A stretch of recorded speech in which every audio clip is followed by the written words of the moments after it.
The 90s are back, but maybe they never left in the first place. With the recent release of Ryan Murphy's The American Love Story, which features JFK Jr. and Carolyn Bassett Kennedy, is bringing a whole generation of women to be obsessed with CBK. I have already made a video about her style and her sense of fashion, which pieces does she have, which you can watch on my page. We're going to talk about how 90s minimalism is still a classic and can be worn today. If we look back at her pictures back in the 90s, you'd see that there isn't much distinction from what we can wear today, and that you can't tell which era it is if you saw someone wearing similar pieces today. What pieces and what styling did they use during that era? What staple pieces do they have, and how can you enhance your wardrobe to look more 90s fashion? First up, she usually doesn't wear more than one pattern. She rarely even wears patterns, if we're being honest here. But there are some pictures of her wearing patterns. But if she does wear patterns, she usually is wearing black pumps or black accessories to match with it. It is never pattern with pattern, unlike the 80s maximalism a decade previously. Secondly, is to get your pieces perfectly tailored to your body. Most of her stuff is more structured compared to more flowy silhouettes or more delicate silhouettes. It is a sense of structure that gives her a definitive style. She doesn't wear something smaller or something oversized. It is always consistently tailored to her body proportions. Her jeans are tailored to her size, and then the way that her tops and dresses is always perfectly fitted to her body. Completely makes sense because she works at Calvin Klein and is a fashion girly at true and heart. Next up, we have here is no monograms. In the 90s, we rarely see anyone wearing monograms or the way that they did in the 2000s, where their Dior scarves, the LV monogram, and the Burberry pin is plastered everywhere. But in the 90s, you could still wear these, but not in an extravagant way, and use it as a statement, not as an excessive accessory all over your body. Like the Burberry monogram or the Louis Vuitton de Melier monogram. They perfectly encapsulate the aesthetic of the 90s. If you would so do wish to wear a monogram or the Goyard monogram, I feel like those three monograms are perfectly timeless that can go to any occasion. Next up, you should have a signature piece. So a signature piece can be anything: a hair accessory, a lip color, or scents that you wear, or shoes that you wear every single day. Having a signature piece would help people remember you when they see that specific or smell that specific piece, and it is one of the best compliments one can get. During the 90s, a popular perfume that they have is this one here. I have it. It's a CK1. They call it. It is the first perfume ever that is categorized as a unisex or marketed as a unisex fragrance. And today, it feels like it's pretty timeless, and you can smell it and not think that it's dated or anything. Since perfume is attached to memories, I feel like having a good signature fragrance, as long as a small collection, would be great for anyone who wishes to enhance their personal sense of self or style. For CBK, she uses the Egyptian musk oil. And then for her, every time we see a tortoise shell, hair accessories, headbands, or sunglasses, they always make me think of her. Or the Prada 19, or the vintage Prada tote bag she always uses.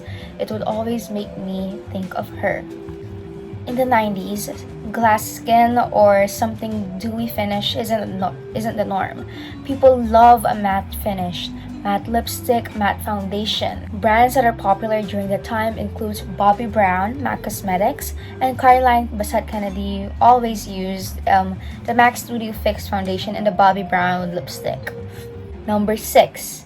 A white tank top or white t-shirt and a perfectly tailored pair of jeans. So it's such a classic pair. It makes you look clean and chic. If you find the perfect pair that fits to you and your style or your tank top, there's a whole bunch of styles of tank tops, whole styles of jeans everywhere, and that serves your function in your body. It would make you 100% chic. And even if it's such a basic piece, it's still it could still be you with accessories and other stuff. And next up here is minimal jewelry. In the 90s, I have been watching a lot of TikTok videos about older women who were at Calvin Klein during the 90s, or just fashionable women of the time. And they always said that they rarely wear jewelry and they wear simplistic clothes. CBK, she rarely even wear her engagement ring or her wedding band, and if she does wear jewelry, it's always something simple like a band. She has this jade one, a watch, or she rarely wears her earrings. I only see one picture of her wearing earrings, which is with pearl studs and a pearl strand necklace. And she did inherit a lot of jewelry from her mother-in-law, Jackie Kennedy or Jackie O, but she rarely even wear those accessories themselves. Number 8 is to be minimal avant-garde. During the 90s, Yohji Yamamoto and Rei Kawakubo were both famous designers from Japan, which in the West have influenced their fashion senses. CBK is also very much a fan of Yohji Yamamoto and Comme des Garçons.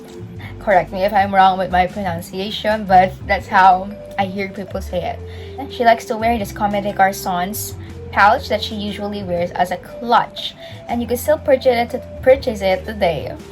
One of her most iconic outfits is this white blouse and then a black skirt. The skirt is from Yohji Yamamoto, and there's a numerous times where she wears Yohji Yamamoto.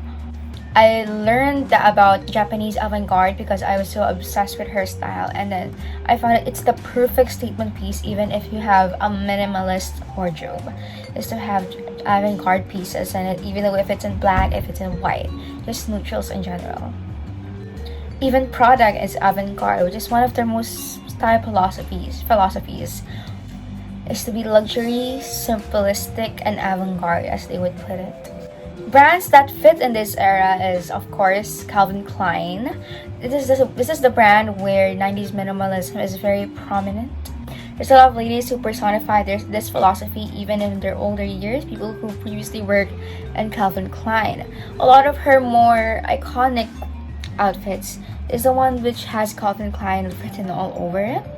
And it is where also one of my other fashion icons, Kelly Klein, was the wife of Calvin Klein, and even to this day she still embodies that 90s chic 30 years later. Prada, another quintessential 90s brand. When I think about 90s minimalism, I always think about Prada. There was this story about Carolyn Bassett buying a ski suit in Prada. She asked the staff to take off the logo, and I feel like it perfectly matches her aesthetic and her vibe. And another philosophy that they have is that it is to create timeless luxury that challenges conventions through avant-garde design and superior craftsmanship. Even today, we could still see this philosophy applied into their pieces. Lastly, I have here Ralph Lauren. It is a classic all-American brand. Polos, Oxford shirts, and its prestige black and red purple label collections that make people embody luxury for it. Even last year, Ralph Lauren interior design or Ralph Lauren aesthetic was extremely popular, especially during Christmas times. There's a lot of brands that I have failed to mention, like Donna Karan, who is very 90s, or Karen Millen, who is very 90s as well. Helmut Lang, and there's a bunch of other more that I could further discuss and yap even more for you guys, but I would maybe save them for another day, another time, and I could talk more for you guys. I just want you guys to know is that don't copy other people's style just because it's trending, since I see a lot of people buying a lot of stuff from Zara, Shein, just because it's trending. To these quote-unquote trends to help you find and build your own fashion taste. There are a lot of factors when discovering your own personal style, like lifestyle and personal taste. I keep on talking about 90s minimalism even though my personal style doesn't 100% match it. I pick things that I love and mix them all together. Lastly, take note that copying and pasting other people's style into your own wardrobe isn't chic.